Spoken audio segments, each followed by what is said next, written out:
Kembali lagi, kita akan lanjut materi tentang dinding. Kali ini saya akan membahas tentang edit type. Pertama, mari kita buat dulu sebuah dinding. Ya, di sini dinding yang saya buat adalah basic wall generic 20 cm. Oke. Salah satu kelebihan dari Revit adalah ketika kita sudah membuat sebuah dinding, seperti contoh di sini, kita punya dinding tebal 20 cm, lalu kita mau merubah dinding ini menjadi ketebalan yang berbeda, mungkin dengan spesifikasi yang berbeda. Kalau sekarang generic wall, basic wall ini hanya berupa satu lapis ya, satu layer dinding. Mungkin bisa kita asumsikan seperti hanya batu bata saja. Sedangkan kalau realnya itu kan di bangunan di Indonesia umumnya kita terdiri dari 3 sampai 5 lapis ya. Di mana lapisannya itu core-nya adalah batu bata, kemudian kanan kirinya ditutupi dengan plester dan cat. Nah, untuk merubah dinding ini, misalkan kita sudah punya library kan di sini, mau dirubah menjadi tebal yang berbeda, tinggal klik saja tipe dinding yang berbeda, dia akan otomatis berubah ketebalannya. Jadi kita tidak perlu menghapus dinding yang sudah ada, tetapi cukup dengan diganti saja. Kita ganti properti dindingnya, dia akan otomatis berganti. Tentunya untuk mengganti dinding tersebut, kita perlu pilih dulu ya, pilih dulu dindingnya, baru kita ganti mau pakai dinding yang model apa, seperti itu.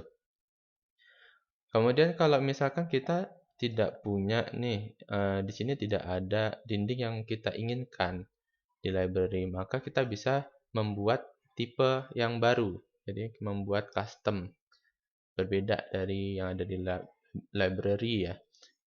Caranya klik kiri di edit type, ya.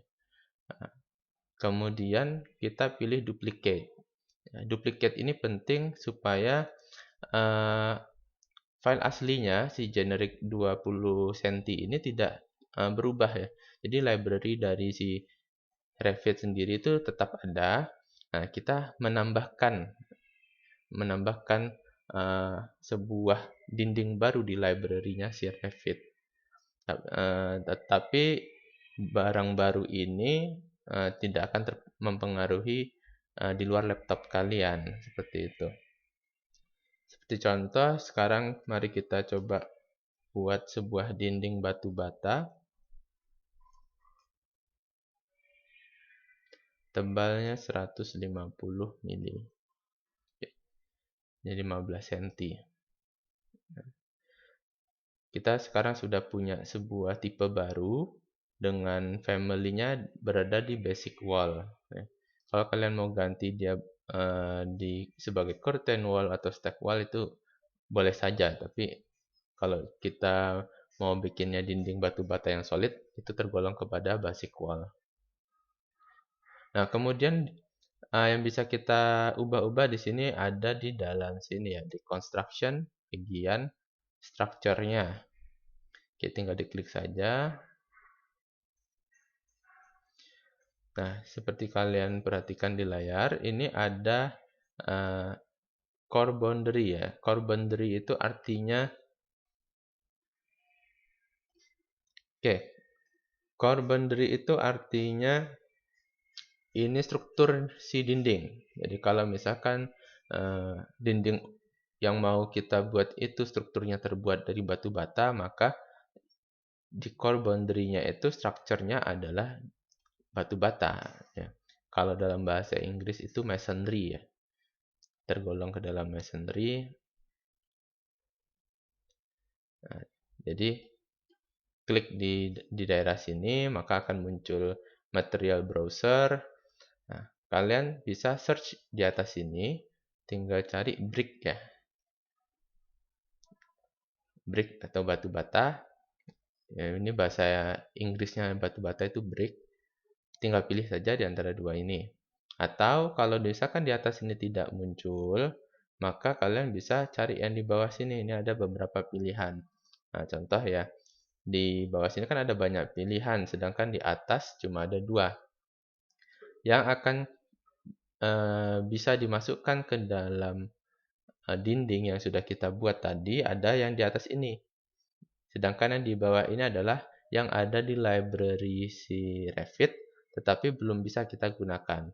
Kalau mau digunakan, maka kita harus memasukkan yang di bawah ini ke atas. Caranya, dengan klik panah atas ini, ya, Add Material to Document. Nah, tinggal kita klik kiri, maka akan bertambah. Nah, kita tinggal pilih salah 3 di antara yang ada di sini ya. Kita klik. Nah, maka material dari si struktur dinding sudah berubah menjadi batu bata. Oke, kalau misalkan di Revit kalian ternyata ini tidak muncul, ya, artinya instalasi Revit pertama kali yang kalian lakukan itu mengalami masalah, ya. Sehingga si library itu tidak terinstall. Tenang saja, tidak perlu panik karena kalian bisa menginstal secara manual dengan cara mendownload terlebih dahulu file library yang ada di websitenya Autodesk. Oke, nanti tinggal download, cari yang sesuai dengan versi Revit kalian. Kalau kita kan pakai yang 2019 ya. Jadi cari yang versi 2019, di-download kemudian diinstal. Nanti secara otomatis akan muncul setelah diinstal secara manual. Oke. Selanjutnya kita dinding tidak mungkin hanya batu bata saja ya. Di luar itu, di luar struktur ada plaster dan ada cat. Kita bisa tambahkan dengan mengklik insert di sini. Dia akan pertama kali berbentuk structure, kita bisa rubah menjadi finish.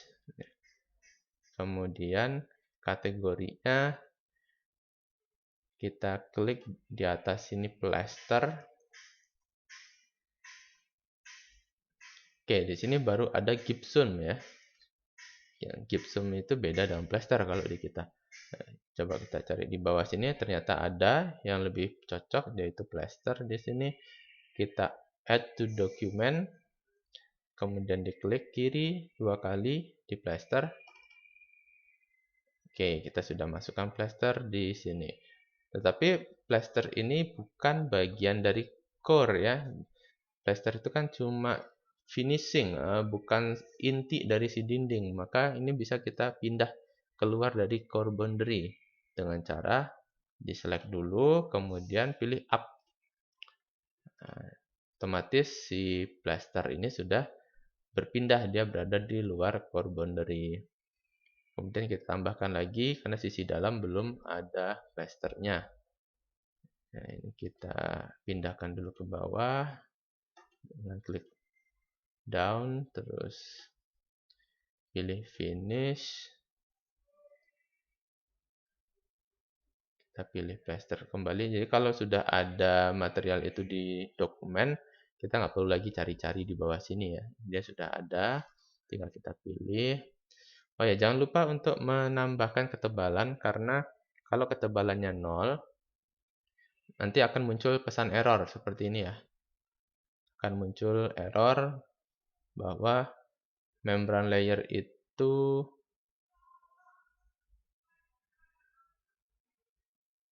zero thickness layer must have membran layer function or be deleted. Jadi yang boleh thickness-nya atau ketebalannya 0 itu hanya membran layer. Selain membran layer, dia harus punya ketebalan. Kalau nggak mau ya di delete, seperti itu perintahnya. Artinya ini harus kita masukkan ini. Thickness-nya kalau plasteran itu biasanya sekitar 2 cm ya. 2 cm itu berarti 20, karena pakai satuannya mili. Sini 20. Ini tadi karena ketebalan dindingnya mau dibuat 150 mili, artinya di sini ada 110. Oke, untuk kali ini saya hanya akan menambahkan plaster saja tanpa ada cat ya. Jadi kalau kalian mau buat lebih detail bisa ditambahkan sendiri ya cat material cat seperti apa. Terus oke, kalau kita perhatikan di sebelah kanan sini ya, tadi di material plaster itu ada ini ya, ada identity, ada graphic, ada appearance. Nah, ini semua kalau grafik ini nanti pengaruhnya ketika kita melihat di denah.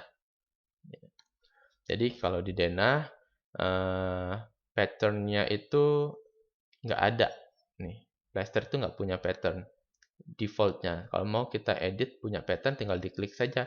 Terus kita pilih plaster itu mau patternnya seperti apa gitu.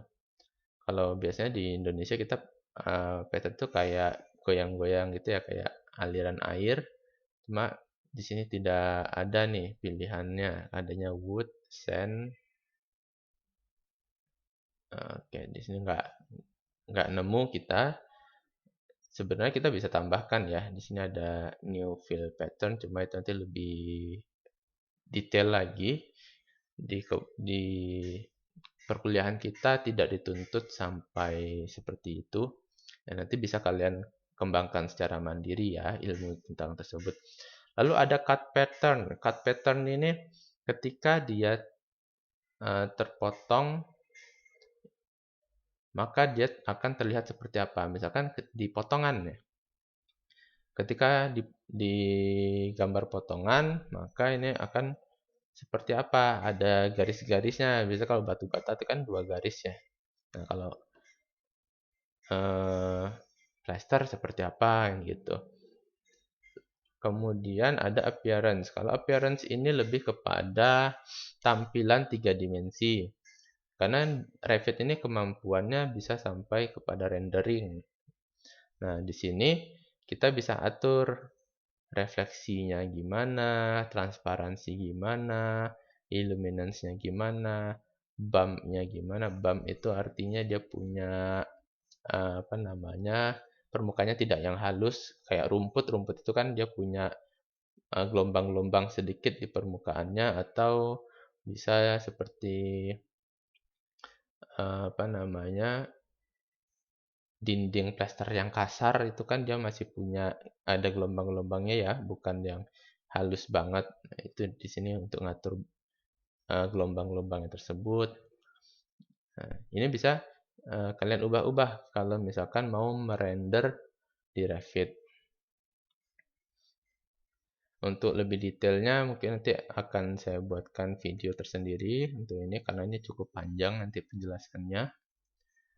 Sedangkan untuk physical dan thermal ini untuk sebuah pengembangan desain tidak perlu ya. Ini lebih kepada analisis. Jadi kalau kalian punya desain bangunan A gitu terus mau dicek kualitas kenyamanan thermalnya seperti apa, itu nanti bisa pakai yang ini. Ini harus diisi kalau seperti itu. Oke, kita sudah membuat sebuah dinding seperti ini, maka kita okekan saja. Kalau di dalam type parameter sini, yang penting cuma itu saja ya, yang lainnya seperti warping at end, insert, function exterior ini nggak terlalu berpengaruh. Mungkin berpengaruh kalau kita masuk ke tahap simulasi bangunannya ya, kayak tadi thermalnya, pencahayaannya gimana, itu baru ini berpengaruh. Yang lainnya ini grafik kalau coarse ya. Kalau dia coarse, maka grafiknya mau ditampilkan seperti apa itu. Kalau bawaannya kan non nih. Ini kita bisa tambahkan, misalkan kalau dia tampilannya coarse atau kasar, itu tampilannya brickwork biasanya kan. Work, scale fill colornya biar in black. Terus kita oke. Nah, Kalau kalian perhatikan dia langsung muncul ya. Ada garis arsiran batu batanya. Ini tampilannya quartz. Kalau kita cek di sini, ini kan tampilannya quartz. Kalau kita rubah jadi medium, dia akan muncul nih. Ini plasternya, yang di tengah ini batu batanya. Nah, si arsiran batu batanya hilang karena tadi di sininya, kalau kita perhatikan di sini, ini tidak ada patternnya ya, patternnya non, makanya dia nggak muncul. Ini kalau kita rubah jadi brickwork, cut patternnya, terus kita oke, kita oke, maka dia akan muncul. Ini batu bata. Ya, itu kelebihan dari Revit juga ya. Jadi kalau di AutoCAD kan kita masih harus menghatch ini manual ya, satu persatu gitu. Nah, kalau di Revit selama kita membuat dinding yang sama, misalkan ini kan sudah kita punya dinding baru satu biji nih, satu buah. Kita mau tambahkan dinding baru dengan tipe yang sama, kita tinggal cari aja di sini ya. Mana dia? Oh ini, dinding batu bata 150. Nah, kalau kita bikin dinding yang sama itu otomatis sudah ada plasternya, sudah ada arsiran batu batanya. Jadi kita nggak perlu kerja repot-repot ya, udah langsung dibuatkan oleh software seperti itu. Oke, itu untuk part 2 dari video tentang membuat dinding. Video selanjutnya kita akan membahas tentang curtain wall. Nah, ini cukup panjang nanti curtain wall. Oke, sampai jumpa di video selanjutnya. Terima kasih.